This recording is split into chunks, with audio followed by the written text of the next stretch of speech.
This story is titled, "He Said All Women Are the Same After I Caught Him Cheating." So I created 10 fake Tinder profiles and made him fall in love with every one of them. He's still waiting for all of us at a cafe. You know what's worse than catching your boyfriend cheating? Having him look you dead in the eye and say, whatever, all women are the same anyway, while his side piece is still in your bed, wearing your favorite sweatshirt. Like, excuse me? I'm not even unique in the way you're betraying me? I'm Alex, 27F, and this is the story of how I turned my ex-boyfriend's misogynistic bullshit into performance art. Spoiler alert, he's currently sitting at Café Nouveau downtown, waiting for 10 different women who all think he's their soulmate. He's ordered 10 different drinks. The baristas are taking bets. But let me back up. 3 months ago, I was dating Marcus, 31M, the supposedly brilliant software engineer who, as it turns out, couldn't even manage to clear his browser history.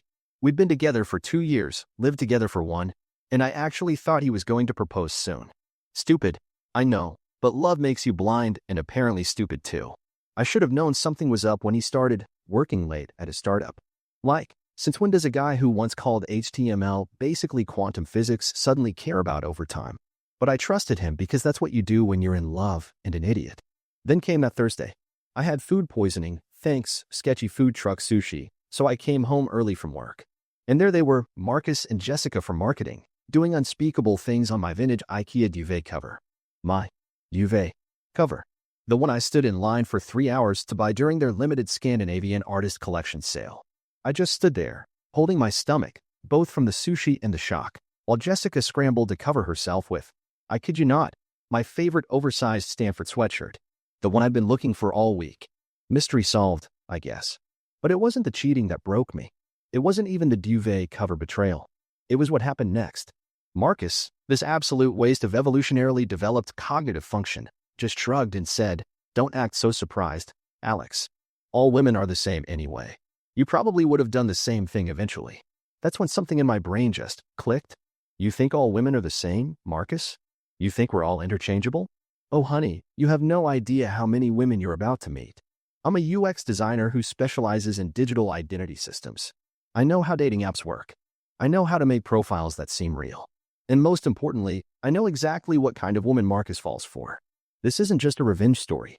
This is a masterclass in digital catfishing, psychological manipulation, and why you should never, ever insult a woman's individuality while you're literally still naked from cheating on her. Buckle up, Buttercup. This gets good. Let me paint you the full picture of that Thursday, because holy hell, it was like watching a trashy reality show starring your own life. So there I am, sweating bullets from food poisoning, looking like death warmed over in my casual Friday on a Thursday outfit, when I open our bedroom door. And boom, there's Marcus doing unspeakable things to Jessica from marketing on MY's side of the bed. My side. Like, you couldn't even cheat on me on your own memory foam territory? Jessica screams. Marcus doesn't. He just looks at me like I'm an unexpected software update, mildly inconvenient, but nothing to panic about. Meanwhile, I'm standing there with my CVS bag full of Pepto-Bismol and Gatorade, trying to decide if I'm going to throw up from the sushi or the situation. Oh, Marcus says, like you just noticed it's raining outside. You're home early.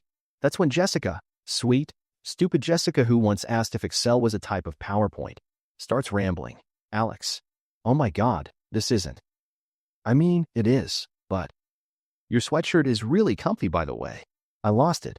Are you seriously complimenting my clothing while you're naked in my bed? Did you rate my entire wardrobe while you were at it? Leave some Yelp reviews of my underwear drawer? Marcus has the audacity to chuckle. Babe, you're being dramatic. These things happen. It's not like you own the concept of sex. No, but I own that fucking duvet cover you're desecrating. The one with the limited edition Swedish ducks that I had to fight Karen from accounting for. Jessica pipes up again. Oh my God, they're ducks? I thought they were weird clouds. Get out of my sweatshirt. That's when Marcus drops the bomb. He sits up, abs flexing, which, annoyingly, still looked good, and says, "Look, Alex, this was bound to happen. All women are the same. You get comfortable. Stop trying. Start wearing those ratty pajamas. I have food poisoning. You anthropomorphic trash fire. See? This is what I mean. Drama. Jessica doesn't do drama. She's cool, right, Jess? Jessica, still tangled in my duvet, nods like a bobblehead having a seizure. And let's be honest, he continues, reaching for his phone, you've probably been thinking about doing the same thing. I saw how you looked at that barista last week. He had something in his eye. I was trying to tell him. Whatever. Hey, babe, could you give us like 5 minutes? We're kind of in the middle of something. That's when I snapped. Really snapped. I grabbed my Stanford sweatshirt, with Jessica still in IT, and yanked. She spun out like a naked dreidel, shrieking. Then I picked up Marcus's precious mechanical keyboard, the one he spent 3 hours explaining to me, and dropped it in my half-drunk smoothie from that morning. My cherry MX Blues, he yelped. Yes, he actually yelped the exact model. As I walked out, he shouted after me. This is exactly what I mean. All women are crazy the same way. You're proving my point. That's when I decided. Proving his point? Oh, honey, I'm about to prove so much more than that. Because if all women are the same, then surely he won't mind falling in love with 10 of them at once.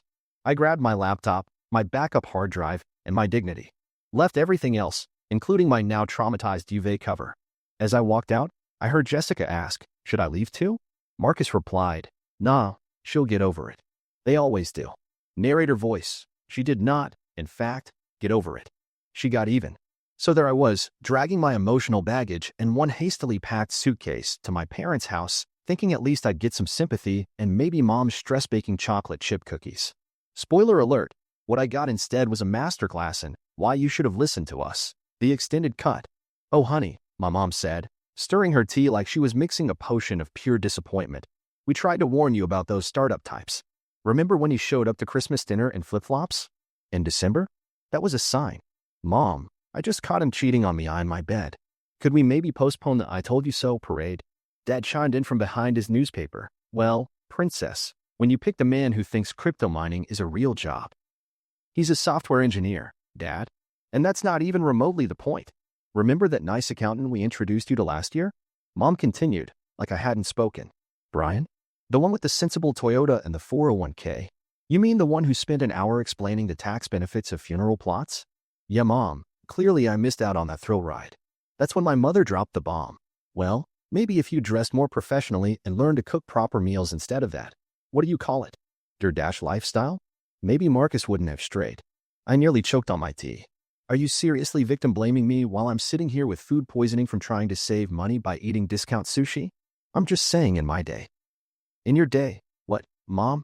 In your day, women just accepted being cheated on as long as their husband's LinkedIn profile looked good.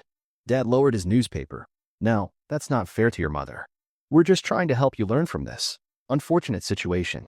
Unfortunate situation? Dad, I caught him doing ungodly things to Jessica from marketing on my limited edition IKEA duvet. This isn't a learning opportunity, it's a crime against Swedish home furnishings. That's when my phone buzzed. A text from Marcus. Hey babe, been thinking. Maybe we were both a little dramatic? Jessica's gone back to her boyfriend anyway. Want to grab coffee and talk about moving forward? Promise I'll make it up to you. I showed the text to my parents, expecting, I don't know, maybe some parental outrage? Mom brightened up. Oh, see? He wants to work things out. That's mature of him. That was IT. Mature? Mature? He's not returning a borrowed lawnmower, Mom. He violated my trust, my bed, and my Stanford sweatshirt. And now he's texting me like he accidentally ate my leftover Thai food from the fridge. I texted back. Moving forward? Sure. Move forward to hell, and take Jessica's boyfriend with you. P.S. She told me you moaned your own name during sex. That last part was a lie, but I'm betting it'll keep him up at night. I grabbed my suitcase and booked a room at the Holiday Inn.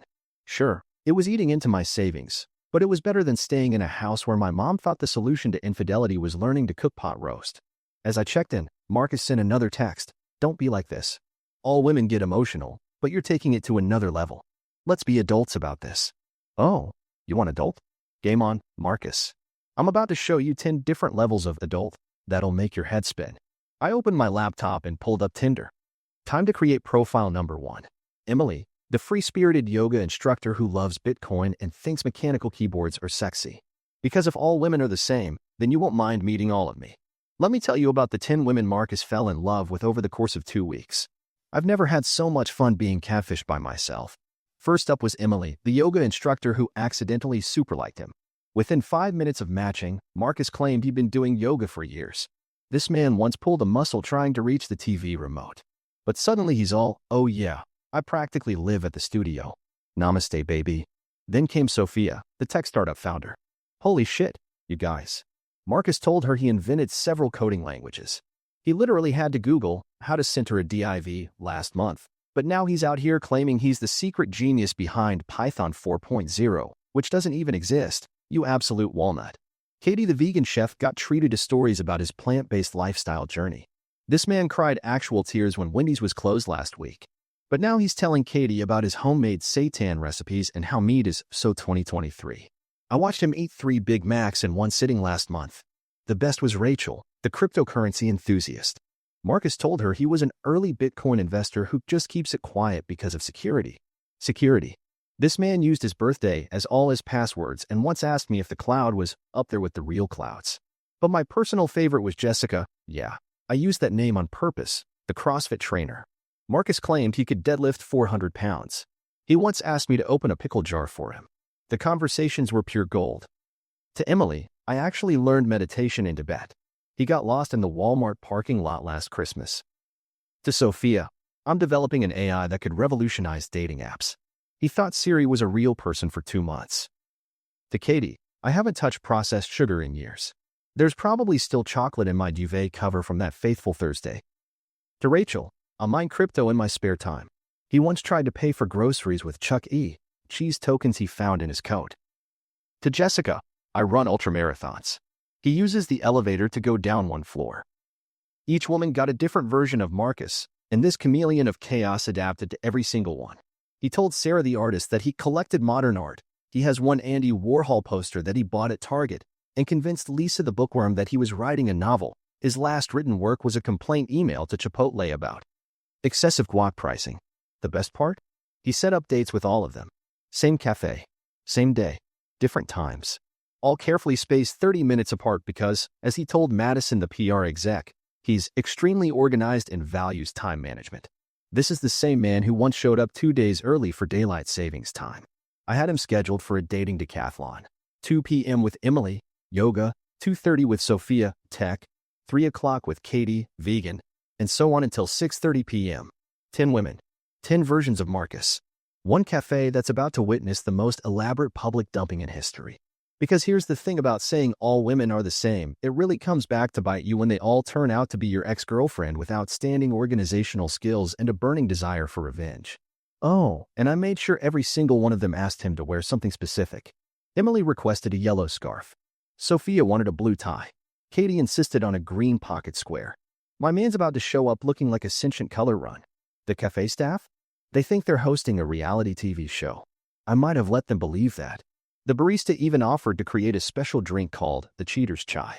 Tomorrow at 2 p.m., Marcus is about to learn that all women might be the same, but karma? Karma's a creative bitch. So there he was, my ex-boyfriend, the time management genius, setting up camp at Café Nouveau looking like a clearance sale at Men's Warehouse. Yellow scarf for Emily, blue tie for Sophia, green pocket square for Katie, red watch for Rachel, purple socks peeking out for Lisa. The man looked like a PowerPoint color palette had thrown up on him.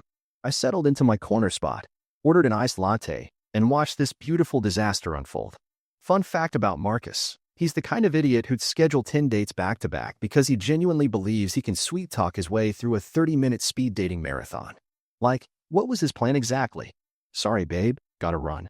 I have another soulmate waiting outside. 2 p.m., time for Emily the yoga instructor. Marcus ordered 2 green smoothies and a gluten-free muffin. He doesn't even know what gluten is. He once asked if it was a type of fish. He kept checking his phone, adjusting his yellow scarf, and practicing what I assume was his spiritual but sexy face. It looked more like he was having a mild stroke. 2:15 p.m. I sent the first text from Emily's account. Just checked your Instagram. Your nose looks different in your photos. Also, did you really think I believe you learned meditation in Tibet when you can't even spell chakra correctly? Hard pass. Namaste away from you. His face? Priceless. But he rallied, probably thinking, hey, 9 more chances. 2:30 p.m. Sophia's turn. 2 cappuccinos ordered. I waited 10 minutes before. Sorry, but my AI algorithm just analyzed your messages and detected a 98.7% chance you're full of shit.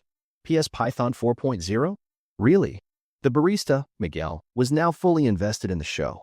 He kept accidentally making Marcus's drinks wrong, just to watch him squirm. 3 p.m. Katie's time slot. 2 green teas. Message: just saw you eat that bacon sandwich when you thought no one was looking. My spiritual vegetables are crying. We're done here, meat boy. By 4 p.m., Marcus had 4 different drinks and 3 untouched pastries in front of him. The cafe staff had started taking bets on how long he'd last. A group of college students at the next table were clearly filming him for their TikTok, day in the life of the most optimistic man in Seattle. The messages kept coming. Rachel, 4 p.m., my crypto portfolio says you're lying about your Bitcoin investments. Also, your wallet address? That's literally your phone number. Amateur hour. CrossFit Jessica, 4:30 p.m., just checked with my gym buddies. Nobody's ever seen you deadlift anything heavier than a protein shake. Nice try. Noodle arms. Sarah the artist, 5 p.m., that's not an Andy Warhol in your profile pic. That's literally a Campbell's soup calendar from Target. I can see the price tag. Each time his phone buzzed, he jumped like it was wired to a car battery. The yellow scarf was now crumpled, the blue tie was crooked, and the green pocket square had somehow migrated to his sleeve. A kid at the next table asked his mom loudly, "Why is that man dressed like a rainbow? Is he sad because nobody likes him?" By 6 p.m., Marcus had spent 4 hours being stood up by 10 different women, all of whom had systematically destroyed his ego via text.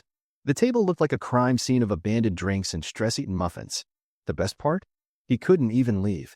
Because what if the next one was real? What if just one of these women wasn't me absolutely destroying his soul via iPhone? I finally decided to twist the knife. I stood up, walked past his table, and said sweetly, "Oh hi, Marcus. Are you waiting for someone? Or like 10 someones?" He froze, face shifting from confusion to horror as it all clicked. All those drinks, all those outfits, all those specific questions about his fake coding languages and non-existent yoga practice. "You," he whispered, looking like a man who just realized he'd been playing chess while everyone else was playing Hungry Hungry Hippos. "What's wrong?" I asked innocently. "Don't tell me all your dates ghosted you. That's so weird. It's almost like all women are the same, right?" I left him there, surrounded by his army of rejected drinks, looking like a sad thrift store rainbow. Miguel the barista gave me a standing ovation as I walked out. Sometimes revenge is a dish best served with multiple beverages and a side of public humiliation. Remember those college kids who were filming Marcus for TikTok? Yeah, turns out sad rainbow man gets stood up by 10 women while looking like a fashion war crime went viral. Like 3 million views viral. The internet dubbed him Tinder Skittles man. Taste the rejection. The cafe staff didn't help. Miguel, my favorite barista and now personal hero, changed their specials board to today's special, the Ghosted Guy Grande. 10 different drinks. A rainbow of rejection. Served with a side of crushed dreams, personalities sold separately. But the real chaos started when people began recognizing him. You see, Seattle's tech scene is surprisingly small, and word spreads faster than a JavaScript framework update. At his next company meeting, someone accidentally shared their screen showing the TikTok. Marcus tried to play it cool, but it's hard to maintain your dignity when your coworkers have seen you stress-eating 7 muffins while wearing every color of the corporate pride collection. Jessica from marketing, yes, that Jessica, sent a company-wide email about a team-building exercise at Café Nouveau. The subject line? "Don't worry, we'll all show up, she got promoted the next week." I'm not saying it's related, but karma works in mysterious ways. His startup buddies started calling him full-stack heartbreak. Someone changed his GitHub profile to languages, Python 4.0, HTML, CSS, and lies. His mechanical keyboard subreddit banned him. Apparently, claiming you invented a coding language while not knowing how to center a div is a cardinal sin. That's when the angry calls started. First at 2 a.m. "You psychotic bitch. Do you know what you've done to my reputation?" "Oh honey, I didn't do anything to your reputation. You're the one who tried to speedrun dating like it was a competitive sport. I just bought tickets to the show. I'm going to sue you for defamation." "With what evidence? 10 different women ghosting you? That's not defamation. That's just Tuesday for you." He called again the next day, this time trying a different approach. "My therapist says what you did was psychological warfare." "Your therapist?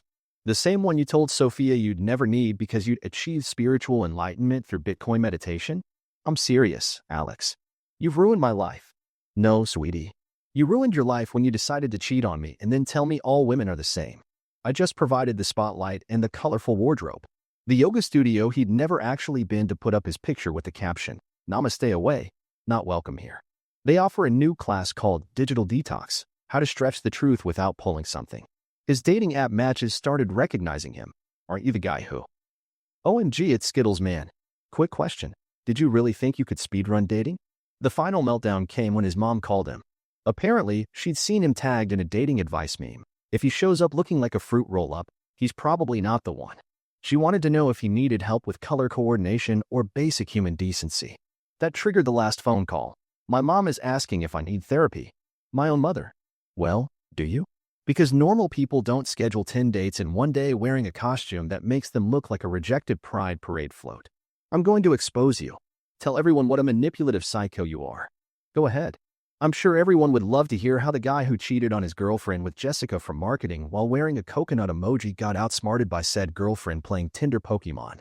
Gotta ghost em all. You're evil. You know that. No, honey, I'm efficient. Evil would have been sending those beach photos to your mom. You know, the ones where you're trying to recreate Botticelli's Birth of Venus with a seashell and questionable flexibility. Click. And that was the last I heard from Marcus. He tried dating in neighboring cities, but his reputation preceded him. Turns out, guy who got publicly destroyed by his ex through elaborate multi-personality catfishing is a pretty unique identifier. The final nail in his dating coffin?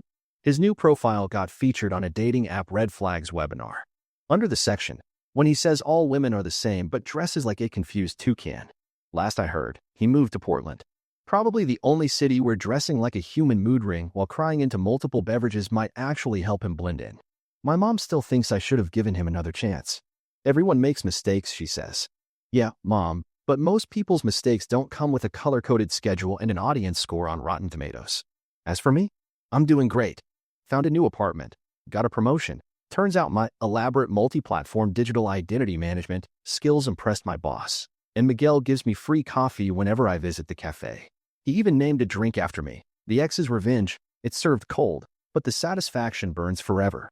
Sometimes the best way to deal with a man who thinks all women are the same is to show him just how different one woman can be. 10 times over.